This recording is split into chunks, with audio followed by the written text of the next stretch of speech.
Hi friends, ഇന്ന് ഞാൻ നിങ്ങളായിട്ട് ഷെയർ ചെയ്യുന്നത് വളരെ ഈസി ആയിട്ടും അതുപോലെ നല്ല ടേസ്റ്റി ആയിട്ടും ഉണ്ടാക്കാൻ പറ്റുന്ന ഒരു മുട്ടക്കറിയുടെ റെസിപ്പിയാണ്. ഇത് അപ്പത്തിൻ്റെ കൂടെ ചോറിൻ്റെ കൂടെ ഒക്കെ കഴിക്കാം കേട്ടോ. അപ്പോൾ ഇതെങ്ങനെ ഉണ്ടാക്കുന്നത് നോക്കിയാലോ. അപ്പോൾ ആദ്യം തന്നെ ഞാനൊരു പാൻ അടുപ്പത്ത് വെച്ചിട്ട് അതിലേക്ക് കുറച്ച് വെളിച്ചെണ്ണ ഒഴിച്ചിട്ടുണ്ട്. ഇതിലേക്ക് ഒരു 1/2 ടീസ്പൂൺ വലിയ ജീരകമാണ് ഇട്ട് കൊടുത്തിട്ടുള്ളത്. ഇനി ഒരു 4-5 വെളുത്തുള്ളി, അതുപോലെ ഒരു 2-3 കഷ്ണം ഇഞ്ചി കൂടെ ഇതിലേക്ക് ഇട്ട് കൊടുത്തിട്ടുണ്ട്. നിങ്ങൾ കൂടുതൽ കറി വെക്കുകയാണെങ്കിൽ അതിനനുസരിച്ചിട്ടുള്ള സവാളയും കാര്യങ്ങളൊക്കെ എടുക്കുക കേട്ടോ. ഞാൻ ഇവിടെ ഒരു വലിയ സവാള അരിഞ്ഞതാണ് ഇട്ട് കൊടുക്കുന്നത്. ഇത് നല്ലപോലെ ഒന്ന് വഴറ്റിയെടുക്കുക. ഇഞ്ചി വെളുത്തുള്ളി ഒന്നും ചതക്കേണ്ട ആവശ്യമില്ല കേട്ടോ, മുഴുവനായിട്ട് തന്നെയാണ് ചേർത്തിട്ടുള്ളത്. അപ്പോൾ ഒരുപാട് ഗ്രേവിയൊക്കെ വേണമെന്നുണ്ടെങ്കിൽ അതിനനുസരിച്ചിട്ട് സവാളയൊക്കെ അതുപോലെ ഇഞ്ചി വെളുത്തുള്ളിയൊക്കെ നിങ്ങൾ കൂടുതൽ എടുത്താൽ മതി. ഇതിപ്പോൾ നല്ലപോലെ ഒന്ന് വഴന്ന് വരുന്ന സമയത്ത് നമ്മളിതിലേക്ക് ഒരു വലിയ തക്കാളി അരിഞ്ഞതും കൂടെ ചേർത്ത് കൊടുക്കുന്നുണ്ട്. അപ്പോൾ ചെറുതാണെങ്കിൽ 2 തക്കാളി എടുത്താൽ മതി. ഇത് നല്ലപോലെ ഒന്ന് വഴറ്റിയെടുക്കുക.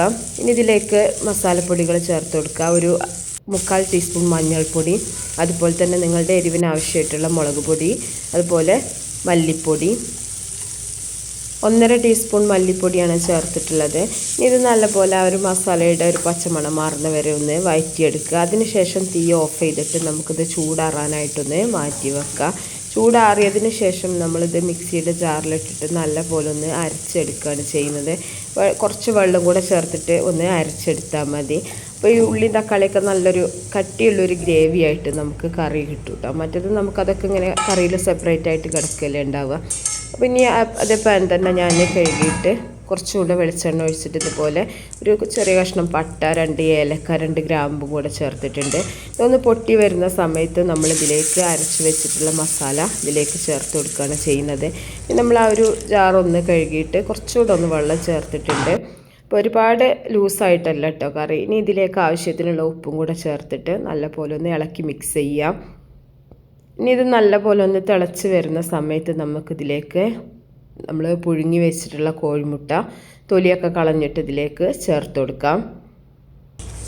ഞാൻ മുട്ട ഇതുപോലെ നല്ലപോലെ ഒന്ന് വരഞ്ഞെടുത്തിട്ടുണ്ട് കേട്ടോ. അതിലേക്ക് ആ ഒരു കറിയുടെ ഒരു ഇതൊക്കെ ഒന്ന് പിടിക്കാൻ വേണ്ടിയിട്ട്. ഇനി ഇതിലേക്ക് കുറച്ച് ക്യാപ്സിക്കം, അതുപോലെ തന്നെ കുറച്ച് മല്ലിയിലും കൂടെ ചേർത്ത് കൊടുക്കുന്നുണ്ട്. അപ്പോൾ എരിവ് കുരുമുളക് വേണമെങ്കിൽ നിങ്ങൾക്ക് ചേർത്ത് കൊടുക്കാം. ഞാൻ കുരുമുളക് ചേർത്തിട്ടില്ല. ഇത്രയേ ഉള്ളൂ. വളരെ ഈസി ആയിട്ട് ഉണ്ടാക്കാൻ പറ്റുന്ന നല്ലൊരു മുട്ടക്കറിയാണ് കേട്ടോ. കുറച്ച് സമയം ഒന്ന് അടച്ച് വെക്കുക. ഇനി നമുക്ക് തുറന്നിട്ട് ഇത് ചപ്പാത്തിയുടെ കൂടെ, അപ്പത്തിൻ്റെ കൂടെ, ചോറിൻ്റെ കൂടെ ഒക്കെ കഴിക്കാൻ പറ്റും. അപ്പോൾ എല്ലാവരും ഒന്ന് ട്രൈ ആക്കി നോക്കുക കേട്ടോ. ഇഷ്ടപ്പെട്ടാൽ തീർച്ചയായിട്ടും നിങ്ങൾ ലൈക്ക് ചെയ്യുക, ഷെയർ ചെയ്യുക, മാക്സിമം സപ്പോർട്ട് ചെയ്യുക. അപ്പോൾ നല്ല നല്ല റെസിപ്പികളൊക്കെ ആയിട്ട് നമുക്ക് അടുത്തൊരു വീഡിയോയിൽ കാണാം. ഓക്കേ.